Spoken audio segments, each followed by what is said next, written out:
Good morning all of you. मैं Ranjeet Singh, Gurugram digital training college Chak 5 बेलम श्री विजयनगर के यूट्यूब चैनल में आप सभी का स्वागत करता हूँ। अपने बीएड द्वितीय वर्ष का जो कंपल्सरी सब्जेक्ट है पर्यावरण शिक्षा, इसका अध्ययन कर रहे थे। तो इससे पहले अपने जो पर्यावरण शिक्षा के अंदर टॉपिक था ग्लोबल वार्मिंग या विश्व उष्णन, उसके बारे में अध्ययन किया। तो उसके ऊपर मैंने 2 वीडियो बनाई है ग्लोबल वार्मिंग के ऊपर, तो आपने उसको देख लिया होगा। तो पर्यावरण शिक्षा के अंदर जो है आपको इससे पहले मैंने 3 टॉपिक करवा दिए। सबसे पहले अपने पर्यावरण शिक्षा के अंदर किया था जनसंख्या विस्फोट या जनसंख्या वृद्धि। तो जनसंख्या विस्फोट या जनसंख्या वृद्धि के ऊपर मैंने 3 वीडियो बनाई है। 3 वीडियो के अंदर उसको कंप्लीट किया था आपने, तो आपने उसको अच्छे से देख लेना है।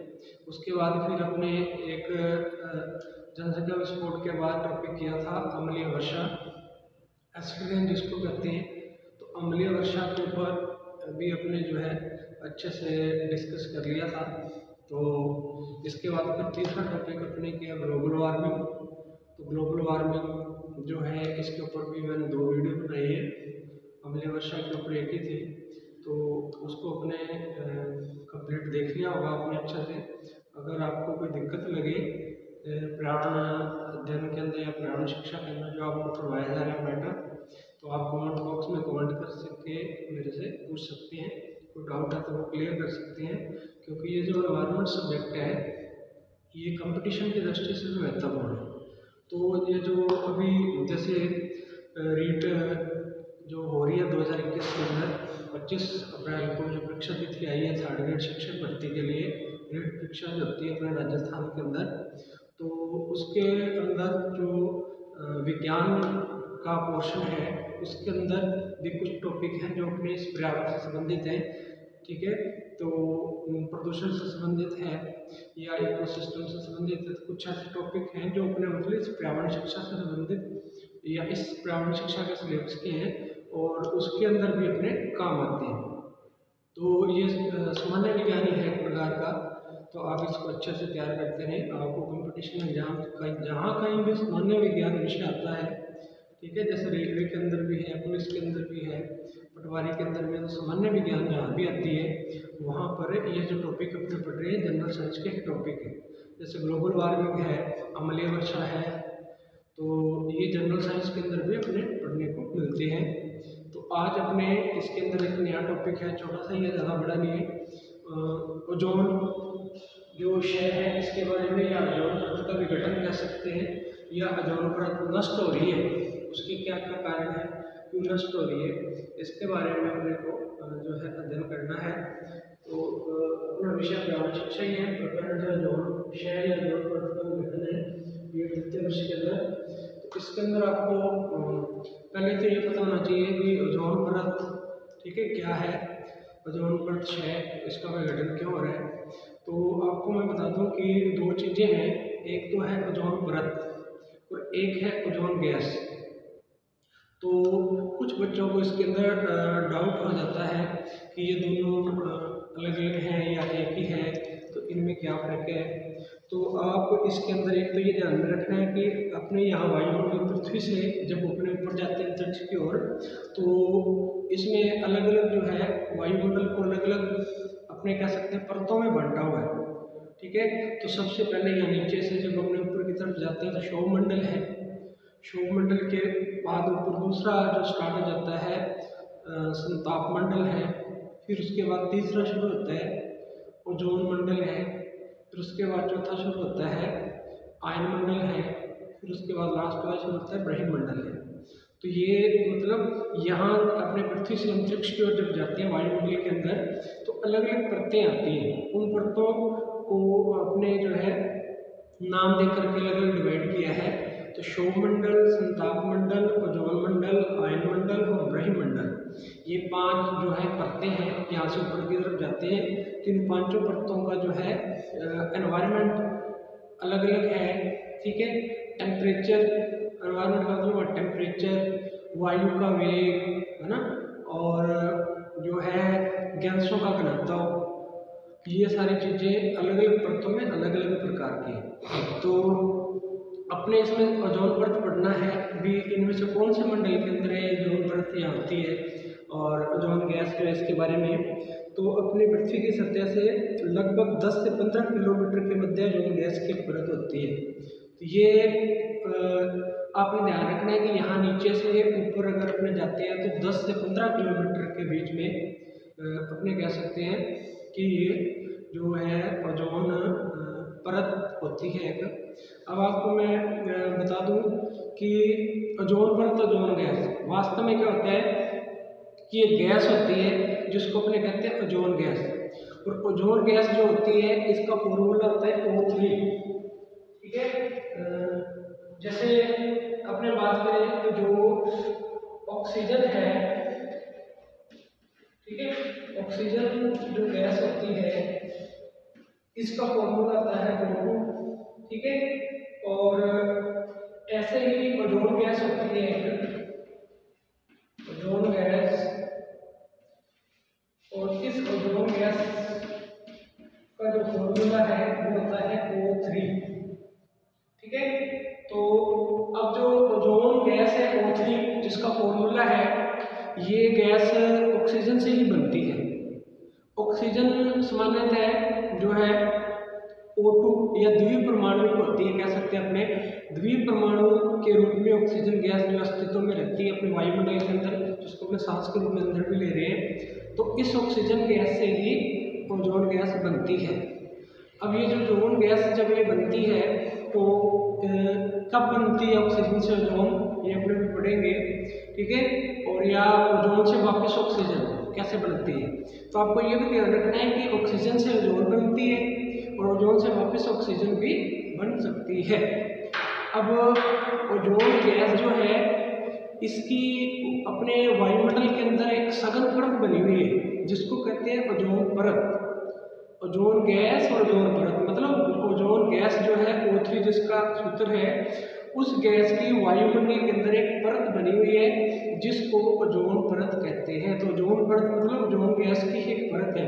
जैसे कल अपने ग्लोबल वार्मिंग के अंदर पढ़ा था कि CO2 गैस की वायुमंडल के अंदर एक परत बन जाती है जो सूर्य के प्रकाश की किरणों को पृथ्वी पर तो आने देती है, लेकिन प्रवर्तित होकर उनको वापस अंतरिक्ष में नहीं जाने देती है।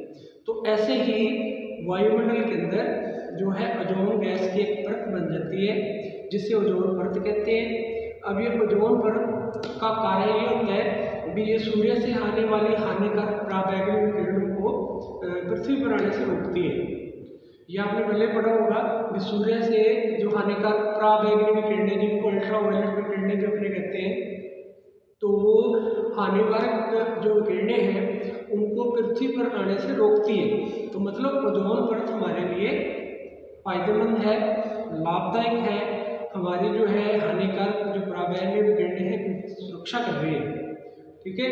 अब जो ओजोन परत है ये ओजोन गैस से बनी है।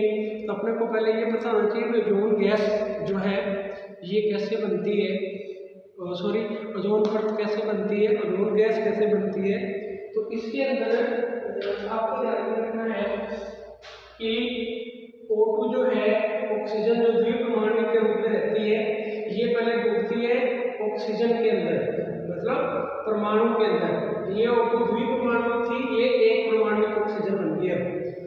UV मतलब पराबैंगनी जो किरणें हैं अल्ट्रावायलेट, ठीक है, वो भी ऑक्सीजन को तोड़ सकती है O+O के अंदर, तो ये टूट जाती है। अब O2 जो है जब ये द्विपरमाणु है, अब ये इस एक ऑक्सीजन के परमाणु से क्रिया करेगी तो O3 जो है ओजोन गैस बन जाएगी, ठीक है। अब ये जो ओजोन गैस बन गई इसकी परत बन जाएगी फिर वायुमंडल के अंदर। अब ये जो ऑक्सीजन गैस की जो परत है ये बनी हुई है। फ्रियोन जो गैस होती है AC या अपने रेफ्रिजरेटर के अंदर प्रयोग करते हैं, ये गैस क्या करती है इस परत को नुकसान पहुंचाती है, मतलब इसको तोड़ती है O2+O के अंदर वापस। तो जो फ्रियोन गैस है रेफ्रिजरेटर के अंदर या AC के अंदर जो उपयोग की जाती है वो गैस ओजोन परत जो है या अपने कहें ओजोन गैस है इसको तोड़ती है ऑक्सीजन के अंदर, तो O2+O बन गई, ठीक है। अब O2 प्लस O वापिस O3, मतलब ऑक्सीजन का द्विपरमाणु और एक ऑक्सीजन का एक परमाणु, जब द्विपरमाणुक ऑक्सीजन और एक परमाणु ऑक्सीजन जुड़ेगी तो ओजोन बनेगी। द्विपरमाणुक ऑक्सीजन प्लस एक परमाणु ऑक्सीजन जब जुड़ेगी तो O3 या ओजोन बनेगी। तो फ्रियोन गैस जो है ये क्या कर रही है, ऑक्सीजन मुक्त कर रही है ओजोन से और साथ में एक परमाणु ऑक्सीजन बन रही है, तो मतलब ये ओजोन का विघटन कर रही है। तो मेन बात यही है कि ऑक्सीजन जो है इसी से ओजोन बनती है, ठीक है। और ओजोन गैस जो है जब ये परत बनाती है वायुमंडल के अंदर तो फिर वो सूर्य से आने वाली हानिकारक पराबैंगनी जो किरणें हैं उनसे हमारी सुरक्षा करती है। अब जो ओजोन परत है ये सूर्य से आने वाली हानिकारक किरणों को पृथ्वी पर आने से रोकती है, तो जिससे जो है हम इनके घातक प्रभाव से बचते हैं, क्योंकि जो पराबैंगनी किरणें हैं ये हानिकारक होती हैं। अगर ये पृथ्वी पर पहुंच जाए तो अपने त्वचा से संबंधित विभिन्न रोग करेंगी। पेड़ पौधे जो है उनको भी इसके जो है विभिन्न प्रकार के प्रभाव है वो उत्पन्न हो जाएंगे इनके अंदर। तो ये तो एक ओजोन परत के कारण अपनी सुरक्षा हो रही है। अब पर्यावरण के अंदर जो है कुछ प्रदूषक भी हैं ऐसे जो ओजोन परत जो है उसको नुकसान पहुंचा रहे हैं, क्योंकि जब पर्यावरण के अंदर ऑक्सीजन का संतुलन बिगड़ेगा तो ओजोन परत जो है इसका विघटन भी इसके साथ साथ होगा। तो ओजोन परत के अंदर जो है धीरे धीरे उसकी क्षति हो रही है, उसकी जो मोटाई है अपने कह सकते हैं या उसका परत का जो है घनत्व है वो धीरे धीरे कम होता जा रहा है, जिसके कारण आने वाले समय के अंदर ये परत जो है ये नष्ट हो सकती है और हानिकारक किरणें जो पृथ्वी पर आ जाएंगी। अगर पृथ्वी पर आ जाएंगी तो हमारे को जो है इससे विभिन्न प्रकार के प्रभाव उत्पन्न हो जाएंगे। अब एक चीज इसमें ये ध्यान रखनी है, फ्रियोन गैस जो है ये ऑक्सीजन को जो है ओजोन अणु को ऑक्सीजन में तोड़ती है, मतलब ओजोन परत को नष्ट करने का कार्य करती है। दूसरी बात, ये जो वायुमंडल के अंदर क्लोरीन के स्वतंत्र परमाणु होते हैं, तो क्लोरीन के जो स्वतंत्र परमाणु है इनसे ओजोन का बनना भी जो है कम हो जाता है फिर, क्योंकि ऑक्सीजन के क्लोरीन के जो स्वतंत्र परमाणु है वायुमंडल के अंदर वो भी ऑक्सीजन को ओजोन को बनने के लिए जो है प्रेरित करते हैं, मतलब उनसे भी जो ओजोन गैस का बनना जो है या ओजोन परत का बनना जो है संभव होता है। तो अगर वायुमंडल के अंदर प्रदूषण ज़्यादा हो जाए तो भी ओजोन परत जो है ये विघटित होने लगती है, नष्ट होने लगती है और पर्यावरण जो है इसके अंदर असंतुलन उत्पन्न होने लग जाता है। अब मेन बात ये है कि ओजोन गैस बनी ऑक्सीजन से और उस गैस ने बना दी एक परत जिसको अपने कहते हैं ओजोन परत। ओजोन परत सूर्य से आने वाली हानिकारक पराबैंगनी किरणों से हमारी सुरक्षा करती है, ठीक है। अब धीरे धीरे ओजोन परत के अंदर जो है छेद हो रहा है, ठीक है। तो सबसे पहला ओजोन परत के अंदर जो छेद है, जो होल है, वो अंटार्कटिका जो महाद्वीप है उसमें देखा गया है, ठीक है। तो अब ओजोन परत की जो मोटाई वो धीरे धीरे कम हो रही है, ओजोन परत नष्ट हो रही है। अगर इसको जो है सुधार इसमें नहीं किया गया तो आने वाले समय के अंदर जो है ओजोन परत नष्ट होने से पराबैंगनी किरणें पृथ्वी पर आ सकती है और हमारे को नुकसान कर सकती है। अब ओजोन परत नष्ट क्यों हो रही है, नष्ट होने का कारण क्या है? तो एक तो मुख्य कारण इसका है CFC, जिसको अपने क्लोरोफ्लोरोकार्बन भी कह देते हैं या फ्रियोन भी कह देते हैं, जो AC के अंदर फ्रिज के अंदर उपयोग की जाने वाली गैस है। यह वायुमंडल के अंदर जो है अगर बढ़ जाती है तो ये ओजोन परत को O2 प्लस O के अंदर जोड़ देती है। ये ओजोन गैस है, मतलब ओजोन परत है, तो ओजोन परत को ये तोड़ती है, ओजोन गैस को तोड़ती है O2 प्लस O के अंदर, मतलब ओजोन परत को नष्ट कर रही है CFC या क्लोरोफ्लोरोकार्बन जो गैस है। तो सबसे मुख्य एक तो कारण ये है ओजोन परत के नष्ट होने का, ठीक है, वायुमंडल के अंदर फ्रियोन गैस का बढ़ना। दूसरा कारण है ओजोन परत के नष्ट होने का कि वायुमंडल के अंदर जब कोई और प्रदूषण बढ़ जाते हैं, ठीक है, जो प्रदूषण फैलाते हैं, तो जिसके कारण उन प्रदूषकों के बढ़ने से क्लोरीन से जो ओजोन परत या ओजोन गैस बनती है तो उसका बनना भी जो है धीरे धीरे नष्ट कम हो जाते हैं। कब जो है ओजोन गैस बनने की क्रिया जो है धीरे धीरे क्लोरीन गैस से ओजोन परत या ओजोन गैस बनने की क्रिया प्रदूषकों के बढ़ने से भी कम हो जाती है। अब इसके अलावा वायुमंडल के अंदर जो है कार्बन टेट्राक्लोराइड, जो जिसको अपने Cl5 भी कहते हैं, मुख्य क्लोरीन का स्रोत होती है। कार्बन टेट्राक्लोराइड है जिसके अंदर जो है क्लोरीन गैस जो है मुख्य क्लोरीन का एक स्रोत है। अब अगर उद्योगों से वायुमंडल जो है प्रभावित होता है, विभिन्न प्रकार के प्रदूषण वायुमंडल के अंदर आ जाते हैं, तो क्लोरीन गैस जो है इसकी मात्रा प्रभावित होती है, तो इससे जो गैस है या जोन परत उसका बनना भी प्रभावित होता है। इसके अलावा अभी जो विश्लेषण किए गए वैज्ञानिकों के द्वारा, इससे ये पता चला है कि वायुमंडल के अंदर ओजोन की कमी 5 से 10% तक हो चुकी है। वर्तमान के अंदर जो विश्लेषण किए गए हैं उनसे ये पता चला है कि ओजोन परत या ओजोन गैस जो है इसके अंदर 5 से 10% तक की गिरावट आई है। मतलब ओजोन परत जो है उसका घनत्व कम हुआ है, या कह सकते हैं ओजोन परत जो है नष्ट हुई है 5 से 10% तक, वर्तमान विश्लेषणों से ये पता चलता है। और हमें जो है क्लोरोफ्लोरोकार्बन का उपयोग कम करना होगा। जो CFC है, क्लोरोफ्लोरोकार्बन है या फ्रियोन है, इस गैस का अपने को कम उपयोग करना होगा ताकि अपने इस परत को नष्ट होने से बचा सके, क्योंकि यही मुख्य कारण है जो ओजोन परत को नष्ट कर रही है, CFC या क्लोरोफ्लोरोकार्बन है। ठीक है, तो इसका एक निश्चित सीमा तक उपयोग होना चाहिए। और क्लोरीन को वायुमंडल से हटाने का कोई उपाय अभी वैज्ञानिकों के पास नहीं है, क्योंकि वायुमंडल के अंदर जो क्लोरीन है जब इसकी मात्रा बढ़ जाती है तो इसको फिर वायुमंडल से हटाने का कोई विकल्प वैज्ञानिकों के पास आज तक जो है उपलब्ध नहीं हुआ है। हमें डिब्बाबंद जो पदार्थ हैं इन पर रोक लगानी चाहिए, तभी क्लोरोफ्लोरोकार्बन का प्रयोग बंद हो सकेगा। अगर डिब्बाबंदी पदार्थ है, जो डिब्बाबंद पदार्थ है, जैसे मुरब्बे आते हैं, सेब का मुरब्बा है ना, आंवले का मुरब्बा, तो ये डिब्बाबंद पदार्थ है पैकिंग करते हैं, इनके अंदर भी कहीं ना कहीं जो है इसका जो है प्रयोग किया जाता है क्लोरोफ्लोरोकार्बन का, तो उन पे भी प्रतिबंध होना चाहिए ताकि जो है इसको अपने जो है उपयोग को कम किया जा सके, या कह सकते हैं रोका जा सके। इसके अलावा वायुमंडल में क्लोरीन के स्वतंत्र परमाणु से ओजोन का बनना कुछ कम हो गया है। ये भी एक कारण है।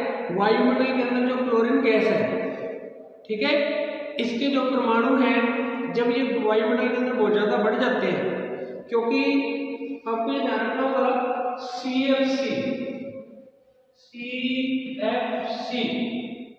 है, इसको कहते हैं क्लोरोफ्लोरोकार्बन। तो इस क्लोरोफ्लोरोकार्बन के अंदर क्लोरीन भी होती है, ठीक है, और जो क्लोरीन है ये अपने कह सकते हैं ओजोन परत को क्या कर रही है, नष्ट कर रही है। ठीक है, तो CFC या फ्रियोन भी कर देते हैं, क्लोरोफ्लोरोकार्बन भी करते हैं। तो इस क्लोरोफ्लोरोकार्बन के अंदर क्लोरीन होती है जो वो ओजोन को नष्ट करने का कार्य करती है। अब जब अपने फ्रियोन का ज्यादा उपयोग करेंगे, क्लोरोफ्लोरोकार्बन का उपयोग ज्यादा करेंगे, तो वायुमंडल में क्लोरीन भी बढ़ेगी। क्लोरीन बढ़ेगी तो इससे जो है ओजोन परत का बनना या ओजोन गैस का जो बनना है वो प्रभावित होगा, है ना, उसकी मतलब मात्रा कम बनेगी और वो उसको प्रभावित करेगी। तो मेन ओजोन परत को बचाने के लिए या नष्ट होने के लिए जो उत्तरदायी कारक हैं उनमें एक तो ये है कि CFC जो क्लोरोफ्लोरोकार्बन है ओजोन परत को नष्ट कर रही है, इसको कम से कम उपयोग करना चाहिए। फिर जहाँ जहाँ क्लोरीन का उपयोग होता है वहाँ जो है क्लोरीन में प्रतिबंध लगाना चाहिए, क्योंकि क्लोरीन गैस जो है जब ये वायुमंडल में बढ़ जाती है तो ये भी ओजोन परत को नष्ट करने में सहायता करती है विभिन्न तरीकों से। तो अब कार्बन टेट्राक्लोराइड है, इसमें जो है कार्बन टेट्राक्लोराइड जिसको अपने जो है उपयोग किया जाता है कई जगह पे, Cl5 जिसको अपने कह सकते हैं, ये भी मुक्त क्लोरीन का स्रोत है, मतलब इसमें मुक्त क्लोरीन मिलती है या पाई जाती है। तो कार्बन टेट्राक्लोराइड का जो उपयोग है वो भी अधिक नहीं होना चाहिए या उस पर उपयोग में प्रतिबंध होना चाहिए ताकि ओजोन परत को नष्ट होने से रोका जा सके। इसके अलावा जो है विभिन्न डिब्बाबंद जो पदार्थ है उनका उपयोग कम किया जाना चाहिए, उनके उपयोग में प्रतिबंध लगाना चाहिए, क्योंकि उनके द्वारा भी जो है ओजोन परत को नष्ट होने में कुछ न कुछ मात्रा में भूमिका निभाई जाती है। अब इसके अलावा है रसायनों का, विभिन्न प्रकार के रसायन जो मनुष्य द्वारा उपयोग किए जाते हैं, तो उनमें से कुछ रसायन भी ऐसे हैं जो ओजोन परत को नष्ट करने के अंदर जो है अपनी भूमिका निभाते हैं और विष का कार्य कर सकते हैं, अपने ये कह सकते हैं। तो अब लास्ट के अंदर कुल मिला के बात ये है कि वायुमंडल के अंदर ओजोन जो परत बनी हुई है वो अपने लिए एक सुरक्षा कवच का कार्य करती है, सूर्य से आने वाली हानिकारक पराबैंगनी किरणों को रोकती है और अपने को जो सुरक्षा देती है। इसलिए विभिन्न प्रकार के जो क्रियाकलाप हैं जो ओजोन परत को नष्ट करने में सहयोग कर रहे हैं उनको अपने रोकना चाहिए, समय भी नहीं करना चाहिए और दूसरों को भी नहीं करने देना चाहिए। तो ओजोन जो गैस है जिससे ओजोन परत बनी हुई है तो उसके नष्ट होने में मुख्य जो भूमिका निभा रही है फ्रियोन गैस CFC। तो इसका उपयोग में प्रतिबंध होना चाहिए या इसका उपयोग जो है आवश्यक है करना, तो फिर उसके बाद इसको जो है विघटित करने के जो है संयंत्र विभिन्न प्रकार के बनाए जाने चाहिए। और क्लोरीन गैस जो है इसके भी वायुमंडल के अंदर मात्रा बढ़ने से इसको रोकना चाहिए। विभिन्न प्रकार के जो प्रदूषक हैं ओजोन परत को नष्ट कर रहे हैं उनको भी कंट्रोल में रखना चाहिए। और ओजोन परत जो है इसके अंदर छेद हो रहा है, वर्तमान के अंदर विश्लेषण से ये पता चला कि 5 से 10% तक इसकी जो मोटाई है या इसका जो घनत्व है वो कम हो चुका है। और सबसे पहला ओजोन परत के अंदर जो छेद है वो देखा गया, ओजोन परत में छेद हो रहा है कहने का मतलब सबसे पहला जो छेद देखा गया वो अंटार्कटिका महाद्वीप के अंदर देखा गया। तो ये ओजोन परत है, ओजोन गैस है। इसके अंदर ये आपको ध्यान रखना है कि जो ओजोन गैस होती है इसका सूत्र होता है O3, ठीक है। और ओजोन गैस बनती है O2 द्विपरमाणुक ऑक्सीजन, जब एक परमाणु ऑक्सीजन में टूटती है तो फिर एक द्विपरमाणुक ऑक्सीजन और एक परमाणु ऑक्सीजन मिलकर के ओजोन गैस बनाते हैं। इसका O3 सूत्र जो है ओजोन गैस का होता है। तो ये ओजोन गैस या ओजोन परत के बारे में था, ये अपना इतने ही है टॉपिक, ठीक है। तो कल अपने जो है कोई नया टॉपिक पर्यावरण शिक्षा का डिस्कस करेंगे। आज के लिए इतना ही है, आप इसको अच्छे से देख लेना। अगर आपको दिक्कत लगे तो कमेंट बॉक्स में कमेंट करके पूछ लेना।